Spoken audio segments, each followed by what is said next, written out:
ബാർക്കോഴ case വഴിത്തിരിവിലേക്ക് Biju രമേശിന്റെ driver അമ്പിളിയുടെ മൊഴി ശരിവെച്ച് നുണപരിശോധനാ ഫലം പുറത്തുവന്നു. മാണിക്ക് പണം കൈമാറുന്നത് കണ്ടത് ശരിയെന്ന് പരിശോധനാ ഫലം വ്യക്തമാക്കുന്നു. നുണപരിശോധനാ ഫലം ഫോറൻസിക് വിഭാഗം കോടതിക്ക് കൈമാറി. ബാർക്കോഴ കേസിലെ ഏക ദൃക്സാക്ഷിയാണ് അമ്പിളി. ബാർക്കോഴ കേസിൽ നിർണായക വഴിത്തിരിവായി ബിജു രമേശിന്റെ ഡ്രൈവർ അമ്പിളിയുടെ മൊഴി. കെ.എം. മാണിക്ക് ഔദ്യോഗിക വസതിയിലെത്തി ബിജു രമേശ് പണം കൈമാറുന്നതിന്റെ ഏക ദൃക്സാക്ഷിയായ ഡ്രൈവർ അമ്പിളി മുമ്പ് പറഞ്ഞത് ശരിവയ്ക്കുന്നതായി മാറി അന്വേഷണ സംഘം നടത്തിയ നുണപരിശോധനാ ഫലം. ബാർക്കോഴ കേസിൽ വിജിലൻസ് അന്വേഷണം നേരിടുന്ന കെ.എം. മാണി പണം വാങ്ങുന്നത് നേരിൽ കണ്ടുവെന്ന് പലയാവർത്തി പറഞ്ഞെങ്കിലും ബിജു രമേശിന്റെ വിശ്വസ്തൻ എന്ന നിലയിൽ ഡ്രൈവർ അമ്പിളിയുടെ മൊഴി മുഖവിലക്കെടുക്കേണ്ടെന്നായിരുന്നു തുടക്കത്തിൽ അന്വേഷണ സംഘം. എന്നാൽ പറഞ്ഞതിന്റെ വിശ്വാസ്യത ബലപ്പെടുത്താൻ താൻ നുണപരിശോധനയ്ക്ക് വിധേയനാകാൻ തയ്യാറെന്ന് അന്വേഷണ സംഘത്തെ അമ്പിളി അറിയിച്ചിരുന്നു. ഇതിന്റെ അടിസ്ഥാനത്തിലാണ് അന്വേഷണ സംഘം അമ്പിളിയെ നുണപരിശോധനയ്ക്ക് വിധേയനാക്കിയത്. അമ്പിളി മുമ്പ് നൽകിയ മൊഴിയെ സാധൂകരിക്കുന്നതാണ് വിജിലൻസ് കോടതിക്ക് കൈമാറിയ നുണപരിശോധനാ റിപ്പോർട്ട്. അതേസമയം നുണപരിശോധനയുടെ വിശ്വാസ്യതയെ ചോദ്യം ചെയ്ത് UDF നേതാക്കളും രംഗത്തെത്തി. ഞാൻ ഈ നുണപരിശോധനയ്ക്കായി അമ്പിളിക്ക് നുണപരിശോധന നടത്തണമെന്ന് പോലീസ് ആവശ്യപ്പെട്ടപ്പോൾ ഞാൻ അന്നും പറഞ്ഞത് ഇന്ത്യൻ നിയമത്തിൽ ഒരിടത്തും തന്നെ നുണപരിശോധന ഒരു ശാസ്ത്രീയ പരിശോധനയായി CRPC-യിൽ അംഗീകരിക്കും. ഡ്രൈവർ അമ്പിളിയുടെ മൊഴി നുണപരിശോധനയുടെ ശരിവച്ച സാഹചര്യത്തിൽ കെ.എം. മാണി എന്തുകൊണ്ട് നുണപരിശോധനയ്ക്ക് തയ്യാറാകുന്നില്ലെന്ന് ബിജു രമേശ് ചോദിച്ചു. പോളിഗ്രാഫ് ടെസ്റ്റ് ചെയ്യാൻ മാണി സാർ തയ്യാറാവുമോ? പോളിഗ്രാഫ് ടെസ്റ്റ് ചെയ്യാൻ അദ്ദേഹം പറഞ്ഞ സത്യമാണെങ്കിൽ അദ്ദേഹം വാങ്ങിച്ചിട്ടില്ലെങ്കിൽ എന്തുകൊണ്ട് മാണി സാർ പോളിഗ്രാഫ് ടെസ്റ്റ് തയ്യാറാവുന്നില്ല? അദ്ദേഹം മാണി സാർ എത്ര ജനങ്ങളുടെ മുന്നിൽ കൈ പരിശുദ്ധമാണെങ്കിൽ അദ്ദേഹം പറയട്ടെ, ഞാൻ ഈ ടെസ്റ്റ് ചെയ്യാൻ ഞാൻ തയ്യാറാണെന്ന് അദ്ദേഹം എന്തുകൊണ്ട് പറയുന്നില്ല? അമ്പിളിയുടെ മൊഴി ശരിവച്ച് നുണപരിശോധനാ ഫലം പുറത്തുവന്ന സാഹചര്യത്തിൽ കെ.എം. മാണി അടിയന്തരമായി രാജിവെക്കണമെന്ന് പ്രതിപക്ഷ നേതാവ് VS അച്യുതാനന്ദൻ പ്രസ്താവനയിലൂടെ ആവശ്യപ്പെട്ടു. Vijay Kumar, news bureau, Thiruvananthapuram. മാണിയുടെ ഭാര്യ കുട്ടിയമ്മയ്ക്കും നുണപരിശോധന വേണമെന്ന് PC ജോർജ്. മാണി ഇനി ജയിലിലേക്കെന്നും ജോർജ് പറഞ്ഞു. പീപ്പിളിന്റെ ന്യൂസ് ആൻഡ് വ്യൂസിൽ പ്രതികരിക്കുകയായിരുന്നു PC ജോർജ്. സലീമും കോൺഗ്രസ്സുകാർ ഇത് ചെയ്യേണ്ട മാണി കൂടെ ചെയ്യേണ്ട ഒരു കാര്യം അത് ശരിയാണെന്ന് ഇപ്പൊ തെളിഞ്ഞിരിക്കുകയാണ്. ഒരു കാര്യം ചെയ്യുക, അതിന് പനി ആകെ ഒരു ഒറ്റ മാർഗമേ ഉള്ളൂ. KM മാണിയുടെ ഭാര്യ കുട്ടിയമ്മച്ചേടത്തേണ്ട കുട്ടിയമ്മച്ചേടത്തെ കൂടെ എന്തിന്റെ ആർക്കും നോക്കുക. കുട്ടിയമ്മച്ചേടത്തെ പറയുന്നത് ഇത് തെറ്റാണെങ്കിൽ നമുക്ക് അത് വിശ്വസിച്ചേക്കാം. ഇനി മാണിക്ക് രക്ഷപ്പെടാനുള്ള ഏക മാർഗം വേറെ കച്ചിത്തുരുമ്പൊന്നുമില്ല, പുള്ളി ജയിലിൽ പോവാന്നുള്ളൂ. കോട്ടയത്ത് എത്തിച്ച പാറമ്പുഴ കൊലക്കേസ് പ്രതിയെ പോലീസ് ചോദ്യം ചെയ്തു. കരുതിക്കൂട്ടി നടത്തിയ കൊലപാതകമാണിതെന്ന് ചോദ്യം ചെയ്യലിൽ നിന്ന് വ്യക്തമായതായി പോലീസ് വ്യക്തമാക്കി. പ്രതിയെ നാളെ കോടതിയിൽ ഹാജരാക്കി പോലീസ് കസ്റ്റഡിയിൽ വാങ്ങും. ദില്ലിയിൽ നിന്നും വിമാനത്തിൽ കൊച്ചിയിലെത്തിച്ച പ്രതി നരേന്ദ്രകുമാറിനെ ഉച്ചയ്ക്ക് 2:45 റോഡ് മാർഗമാണ് മണർകാട് പോലീസ് സ്റ്റേഷനിലെത്തിച്ചത്. പാമ്പാടി CI സാജു വർഗീസിന്റെ നേതൃത്വത്തിലുള്ള പ്രത്യേക സംഘമാണ് പ്രതിയെ UP-യിൽ നിന്നും കേരളത്തിലെത്തിച്ചത്. പ്രതിയെ കൊണ്ടുവന്നതറിഞ്ഞ് നൂറുകണക്കിന് ആളുകൾ സ്റ്റേഷൻ പരിസരത്ത് തടിച്ചുകൂടി.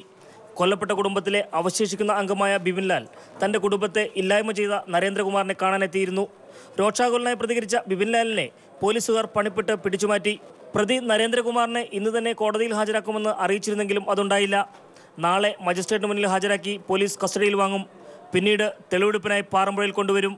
ഇന്നലെ അവനെ അവിടുത്തെ ഫിറോസാബാദ് ചീഫ് മജിസ്ട്രേറ്റ് കോടതി ഹാജരാക്കി. അതിനുശേഷം അവനെ ട്രാൻസിസ്റ്റ് വാറണ്ട് പ്രകാരം ഇന്ന് ഫ്ലൈറ്റിൽ തന്നെ അവരെ നേരെ ഇവിടെ എറണാകുളത്ത് കൊണ്ടുവന്നു. അവിടെ നേരെ ഇപ്പോൾ കൊണ്ടുവന്നേ ഉള്ളൂ. തുടർന്ന് അവനെ നാളെ കോടതി ഹാജരാക്കി കസ്റ്റഡി വാങ്ങി കൂടുതൽ അന്വേഷണങ്ങൾ നടത്തുന്നതാണ്. News bureau, Kottayam. Viyyur central ജയിലിൽ റിമാൻഡ് തടവുകാരൻ മരിച്ചു. എറണാകുളം അയ്യമ്പുഴ സ്വദേശി ജോമേഷാണ് മരിച്ചത്. ജോമേഷ് ഒരാഴ്ചയായി ജയിൽ ആശുപത്രിയിൽ ചികിത്സയിലായിരുന്നു എന്ന വിവരം അധികൃതർ തങ്ങളെ അറിയിച്ചില്ലെന്നും മരണത്തിൽ ദുരൂഹതയുണ്ടെന്നും ബന്ധുക്കൾ ആരോപിച്ചു. അടിപിടി കേസിൽ ജനുവരി മുതൽ റിമാൻഡിൽ കഴിഞ്ഞിരുന്ന എറണാകുളം അയ്യമ്പുഴ സ്വദേശി ജോമേഷാണ് മരിച്ചത്. ഒരാഴ്ചയായി ചികിത്സയിലായിരുന്നുവെന്നും ഇന്ന് പുലർച്ചെ മരിച്ചുവെന്നും പോലീസ് സ്റ്റേഷനിൽ നിന്നാണ് ബന്ധുക്കളെ അറിയിച്ചത്. ജോമേഷിനെ ജയിൽ ആശുപത്രിയിൽ പ്രവേശിപ്പിച്ചിരുന്ന വിവരം ഇന്ന് മാത്രമാണ് പുറത്തറിഞ്ഞത്. മരണത്തിൽ ദുരൂഹതയുണ്ടെന്നും ഇക്കാര്യം അന്വേഷിക്കണമെന്നും ബന്ധുക്കൾ ആരോപിച്ചു.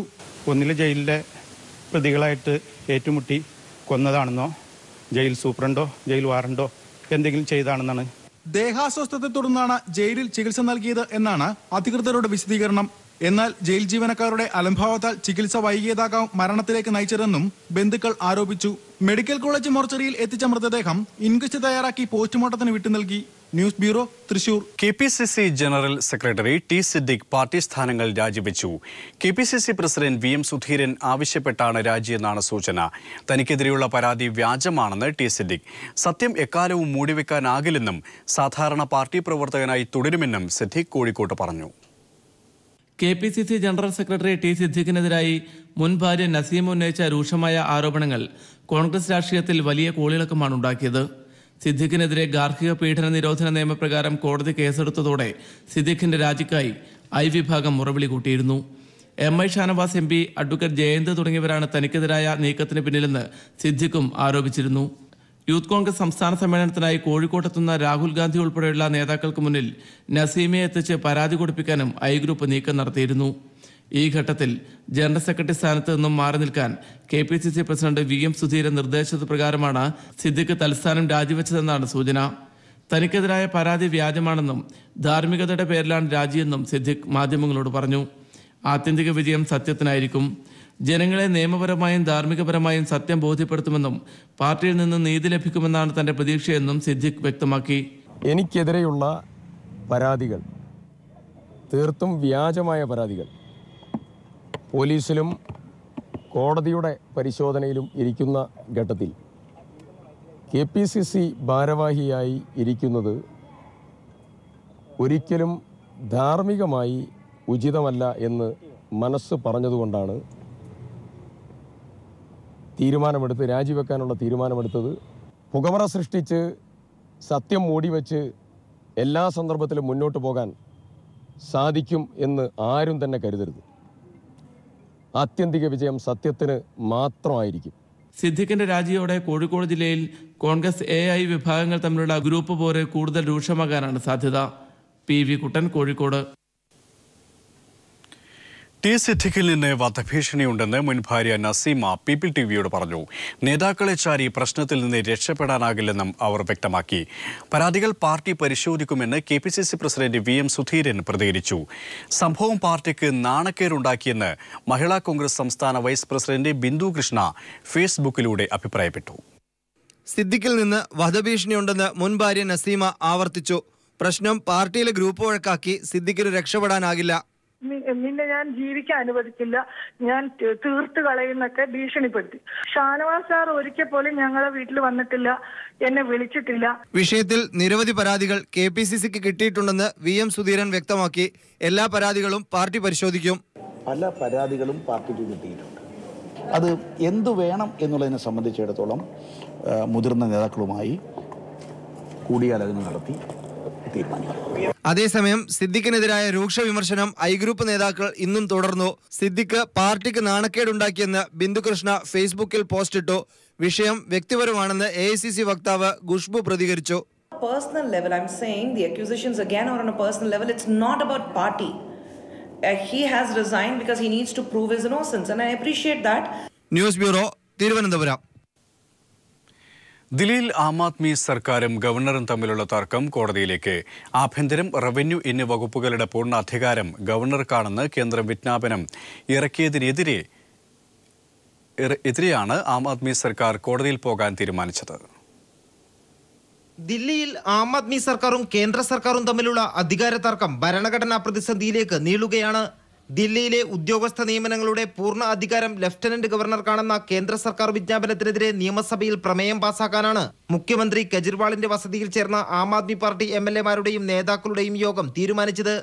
കേന്ദ്ര സർക്കാർ വിജ്ഞാപനം പുറത്തിറക്കിയ സാഹചര്യത്തിൽ മുഖ്യമന്ത്രി അരവിന്ദ് കെജ്രിവാൾ MLA-മാരുടെ അടിയന്തര യോഗം വിളിച്ചു ചേർക്കുകയായിരുന്നു.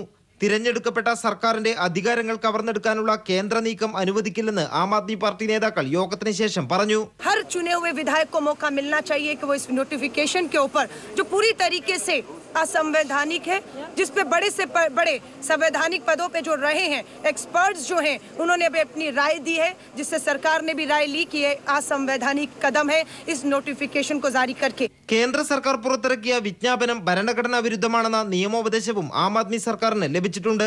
കഴിഞ്ഞ ദിവസമാണ് കേന്ദ്രഭരണ പ്രദേശങ്ങളിലെ ഉദ്യോഗസ്ഥ നിയമനം, ക്രമസമാധാനം, ഭൂമി തുടങ്ങിയവയുടെ കാര്യത്തിൽ തീരുമാനമെടുക്കാനുള്ള അധികാരം ഗവർണർക്കാണെന്ന് വ്യക്തമാക്കി കേന്ദ്ര സർക്കാർ വിജ്ഞാപനം പുറത്തിറക്കിയത്. കേന്ദ്ര സർക്കാർ നടപടി ചർച്ച ചെയ്യാനാണ് ചൊവ്വ, ബുധൻ ദിവസങ്ങളിലായി അടിയന്തര നിയമസഭാ സമ്മേളനം ചേരുന്നത്. എല്ലാ മാർഗങ്ങളും ഉപയോഗിച്ച് കേന്ദ്ര സർക്കാർ വിജ്ഞാപനത്തെ അതിജീവിക്കാൻ തന്നെയാണ് ആം ആദ്മി പാർട്ടിയുടെ തീരുമാനം. ദില്ലിയിലെ അധികാര തർക്കം വരും ദിവസങ്ങളിൽ നിയമ പോരാട്ടത്തിലേക്കും കടക്കും. ദില്ലി മുഖ്യമന്ത്രി അരവിന്ദ് കെജ്രിവാളിന്റെ വസതിക്ക് മുന്നിൽ നിന്നും എം സന്തോഷ്. മുഖ്യമന്ത്രി ഉമ്മൻചാണ്ടിയെ മൺപാത്ര നിർമ്മാണ തൊഴിലാളികൾ തടഞ്ഞു. പുതുപ്പള്ളിയിലെ വീട്ടിൽ നിന്നും സമരക്കാർക്കിടയിലൂടെ സ്റ്റേറ്റ് കാറിൽ പോകാൻ ശ്രമിക്കുമ്പോഴായിരുന്നു സംഭവം. പ്രതിഷേധത്തിന് നടുവിൽ തളർന്ന മുഖ്യമന്ത്രിക്ക് ഒടുവിൽ കാറിൽ നിന്നിറങ്ങി 1/4 കിലോമീറ്ററോളം നടക്കേണ്ടി വന്നു. സംഭവത്തിൽ ഗുരുതരമായ സുരക്ഷാ വീഴ്ച ഉണ്ടായെന്നും അഭിപ്രായം ഉയർന്നിട്ടുണ്ട്. പുതുപ്പള്ളിയിലെ വസതിയിലേക്ക് 1000-ഓളം വരുന്ന മൺപാത്ര നിർമ്മാണ തൊഴിലാളികൾ പ്രതിഷേധ മാർച്ചുമായി എത്തുമ്പോഴാണ് അവർക്കിടയിലൂടെ വാഹനത്തിൽ കടന്നുപോകാൻ മുഖ്യമന്ത്രി ശ്രമിച്ചത്. വാഹനത്തിനുള്ളിൽ മുഖ്യമന്ത്രിയെ കണ്ടതോടെ സമരക്കാർ സ്റ്റേറ്റ് കാർ തടഞ്ഞ് ഗോബാക്ക് വിളികൾ ശക്തമാക്കി. ഇതോടെ കൂടുതൽ സമരക്കാർ കാറിനടുത്തേക്ക് പാഞ്ഞെത്തി. മുഖ്യമന്ത്രിക്ക് സംരക്ഷണം കൊടുക്കാൻ പോലും പോലീസിന് കഴിയാത്ത വിധത്തിൽ സമരക്കാർ വാഹനം വളഞ്ഞതോടെ ഗത്യന്തരമില്ലാതെ മുഖ്യമന്ത്രി ഉമ്മൻചാണ്ടിക്ക് കാറിൽ നിന്ന് ഇറങ്ങേണ്ടി വന്നു. അതിനിടയിൽ പ്രതിഷേധ മുദ്രാവാക്യങ്ങളുമായി സമരക്കാർ നിലയുറപ്പിച്ചു. ഒടുവിൽ സമരക്കാരുടെ കയ്യിൽ നിന്ന് നിവേദനം വാങ്ങി പതിവ് ശൈലിയിൽ എല്ലാം പരിഹരിക്കാമെന്ന് ഉറപ്പു നൽകിയാണ് മുഖ്യമന്ത്രി അവിടെ നിന്നും തടിയൂരിയത്. 1/4 കിലോമീറ്ററോളം നടന്ന് സ്റ്റേറ്റ് കാറിന്റെ വരവും കാത്തു നിൽക്കേണ്ട ഗതികേടും മുഖ്യമന്ത്രിക്കുണ്ടായി. ഒടുവിൽ അവശതയോടെ കാറിൽ കയറി അദ്ദേഹം ഔദ്യോഗിക പരിപാടികൾക്കായി പുറപ്പെട്ടു. News bureau, Kottayam.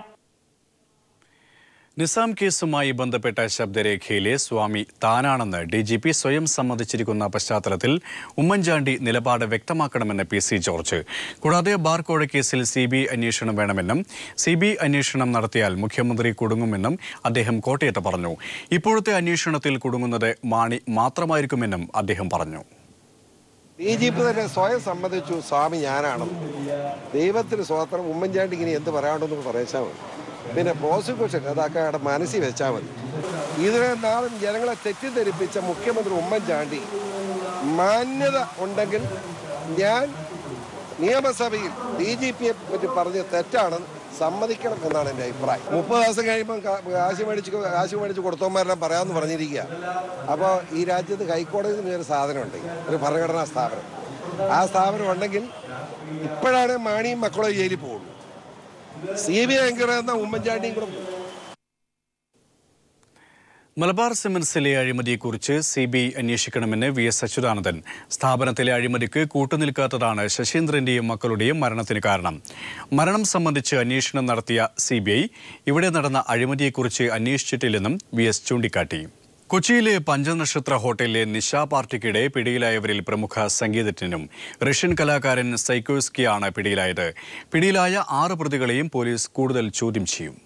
ശനിയാഴ്ച രാത്രി കൊച്ചിയിലെ പഞ്ചനക്ഷത്ര ഹോട്ടലായ ലേമെറിഡിയനിൽ അരങ്ങേറിയ നിശാ പാർട്ടിക്കിടെയായിരുന്നു 6 പേരെ പോലീസ് കസ്റ്റഡിയിലെടുത്തത്. കഞ്ചാവും മയക്കുമരുന്നെന്ന് കരുതുന്ന വെളുത്ത പൊടികളുമടക്കമുള്ള ലഹരി വസ്തുക്കളോടെയായിരുന്നു ഇവർ പിടിയിലായത്. മലയാളികളായ രാഹുൽ പ്രതാപ്, സെബാസ്റ്റ്യൻ, സജിത്ത്, സഫൽ, ഗൗതം എന്നിവർക്ക് പുറമെ വിദേശി സൈക്കോവിസ്കിയും പിടിയിലായിരുന്നു. പിടിയിലായത് ലോകപ്രശസ്ത സംഗീതജ്ഞനായ റഷ്യൻ കലാകാരനാണെന്ന് പോലീസ് സ്ഥിരീകരിച്ചു. DJ പാർട്ടി നടക്കുന്നതായുള്ള രഹസ്യവിവരത്തെ തുടർന്ന് മഫ്തി വേഷത്തിലെത്തിയായിരുന്നു പോലീസ് ഇവരെ പിടികൂടിയത്. പ്രതികളെ പോലീസ് കൂടുതൽ ചോദ്യം ചെയ്യും. പിടിച്ചെടുത്ത ലഹരി വസ്തുക്കൾ വിദഗ്ധ പരിശോധനയ്ക്ക് നാർക്കോട്ടിക് വിഭാഗത്തിന് അയച്ചുകൊടുക്കും. കൊച്ചിയിലെ SRM റോഡിലുള്ള ഒരു സ്ഥാപനമാണ് നിശാ പാർട്ടി സംഘടിപ്പിച്ചതെന്ന് പോലീസിനെ വ്യക്തത ലഭിച്ചിട്ടുണ്ട്. സംഭവത്തിൽ അന്വേഷണം ശക്തമാക്കിയതായി പോലീസ് അറിയിച്ചു. നേരത്തെ ആഡംബര നൌക്കയിലും മറ്റൊരു നക്ഷത്ര ഹോട്ടലിലും സമാനമായി നിശാ പാർട്ടികൾ നടക്കുന്നതിനിടെ പോലീസ് ലഹരി വസ്തുക്കൾ പിടികൂടിയിരുന്നു. News bureau, Kochi. പ്രമുഖ ജ്വല്ലറി ഗ്രൂപ്പായ സുൽത്താൻ ഡയമണ്ട് ആൻഡ് ഗോൾഡിന്റെ 6ാമത്തെ ഷോറൂം കർണാടകയിലെ ഷിമോഗയിൽ പ്രവർത്തനം ആരംഭിച്ചു. പ്രതിപക്ഷ നേതാവ് KS ഈശ്വരപ്പ ഉദ്ഘാടനം നിർവഹിച്ചു. BY Raghavendra MLA, mayor Mangala Annappa, Shimoga നഗരവികസന authority chairman N Ramesh, Sultan gold managing director Abdul Rauf, executive director Abdul Rahim തുടങ്ങിയവർ സന്നിഹിതരായിരുന്നു.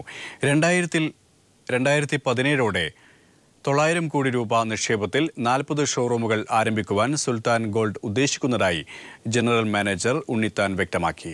കൈരളി TV സംപ്രേഷണം ചെയ്തുവരുന്ന പട്ടുറുമാൽ റിയാലിറ്റി ഷോയുടെ ഫിനാലെ സെപ്റ്റംബർ 23-ന് ബഹ്റൈനിൽ നടക്കും. ബഹ്റൈനിലെ ഇന്ത്യൻ സ്കൂൾ ഗ്രൗണ്ടിൽ വെച്ചാണ് റിയാലിറ്റി ഷോ. വ്യത്യസ്തമായ ഒട്ടേറെ പരിപാടികളോടെയാണ് പട്ടുറുമാൽ റിയാലിറ്റി ഷോ സംഘടിപ്പിക്കുന്നതെന്ന് Malayalam communications managing director John Brittas ബഹ്റൈനിൽ വാർത്താസമ്മേളനത്തിൽ പറഞ്ഞു. സെപ്റ്റംബർ 23-നാണ് പട്ടുറുമാൽ റിയാലിറ്റി ഷോയുടെ ഫിനാലെ ബഹ്റൈനിൽ നടക്കുക. പട്ടുറുമാൽ മത്സരാർത്ഥികൾക്ക് പുറമെ രഹന, OU ബഷീർ, MA ഗഫൂർ, സജില എന്നിവരും വേദിയിലെത്തും. ദൃശ്യവിസ്മയവും സംഗീത വിരുന്നും കൂടിച്ചേരുന്ന നല്ലൊരു വേദിയായിരിക്കും കൽബിലെ Patturumal. Kairali TV managing director John Brittas. And just to speak few words about Patrumal, as you all know, one of the very popular programs in Malayalam television. And I am indeed glad and I would say, I feel proud to say that it was Kairali which launched Patrumal for the first time in the history of Malayalam television. If you can look back a little to the history, you will understand this Mapala part was one of the art form which was almost disappearing from the realm of Kerala.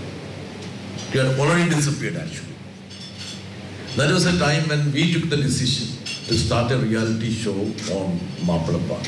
Indian club president Anand Lobo, സംഘാടകരായ Vinod Patrick, Satheesh D'Costa, Kairali middle east director EM Ashraf, marketing manager Ramesh, Kairali Bahrain franchise managing director Sherin Francis എന്നിവർ വാർത്താ സമ്മേളനത്തിൽ പങ്കെടുത്തു. News bureau, Bahrain. ബാർകോഴ കേസിൽ CBI അന്വേഷണം വേണമെന്നും CBI അന്വേഷണം നടത്തിയാൽ മുഖ്യമന്ത്രി കുടുങ്ങുമെന്നും PC ജോർജ് കോട്ടയത്ത് പറഞ്ഞു. ഇപ്പോഴത്തെ അന്വേഷണത്തിൽ കുടുങ്ങുന്നത് മാണി മാത്രമായിരിക്കുമെന്നും അദ്ദേഹം പറഞ്ഞു. സംസ്ഥാന സർക്കാരുമായി ബന്ധപ്പെട്ട പ്രശ്നങ്ങൾ കേരളത്തിന്റെ ചുമതലയുള്ള AICC ജനറൽ സെക്രട്ടറി ഹൈക്കമാൻഡിനെ അറിയിച്ചിട്ടുണ്ടെന്ന് AICC സെക്രട്ടറി ടോം വടക്കൻ പറഞ്ഞു. ഇക്കാര്യത്തിൽ തിരുത്തൽ നടപടികൾ സ്വീകരിച്ചു വരികയാണെന്നും അദ്ദേഹം പറഞ്ഞു. മികച്ച ന്യൂസ് റിപ്പോർട്ടർക്കുള്ള KP Umar award Kairali TV Kannur bureau chief PV Joshil ഏറ്റുവാങ്ങി. മികച്ച ഗായകനുള്ള പുരസ്കാരം കൈരളി TV പട്ടുറുമാൽ ഫെയിം നിസാം തളിപ്പറമ്പും ഏറ്റുവാങ്ങി.